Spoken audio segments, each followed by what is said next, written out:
All right, so we've covered a lot today. The power of authenticity, connecting through personal interests and social connection, but we wanted to hear from someone who exemplified this throughout her entire career. Not only has her artistry redefined culture time and time again, but her power, poise, and influence has inspired millions around the world. Please welcome Mary J. Blige. Hi, Jason. Hi, how are you? Thank you for coming. Thanks for having me. Is it okay if I call you Mary? Sure. Okay. Something that's changed since when you first came out onto the scene is how much the culture and the industry has evolved, and how not only do you have to be heard, but you have to be seen, right? Like with social media.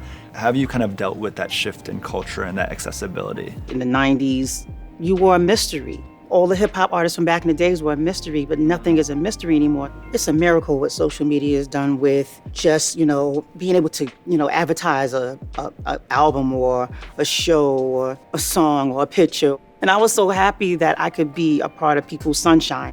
And then when I heard all the, the comments and, things people had to say online, social media is great for, positivity, it's good. Can you talk about why music is such a great representation for different voices and authenticity and multiculturalism in particular?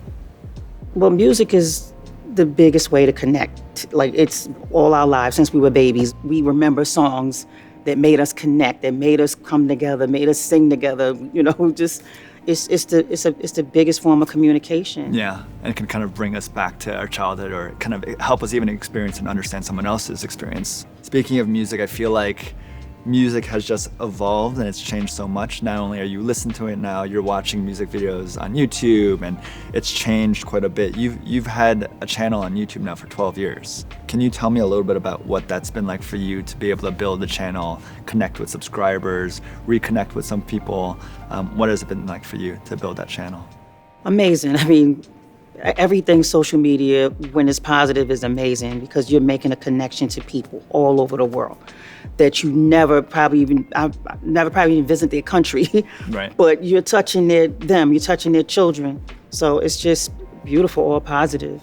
And something that you've managed to do that a lot of brands haven't been able to do is grow like a really organic and beautiful audience. Like on YouTube in particular, you've got over 2 million subscribers.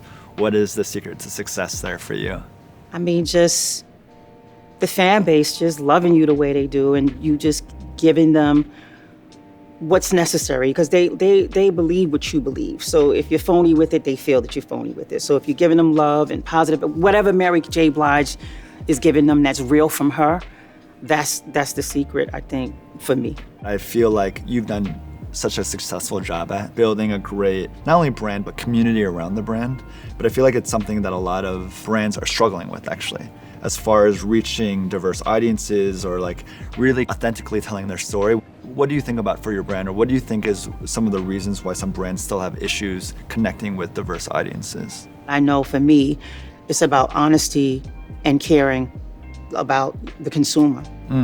People are not cattle to me. People are not numbers to me. It always comes back to me like successfully, like in full, because I care.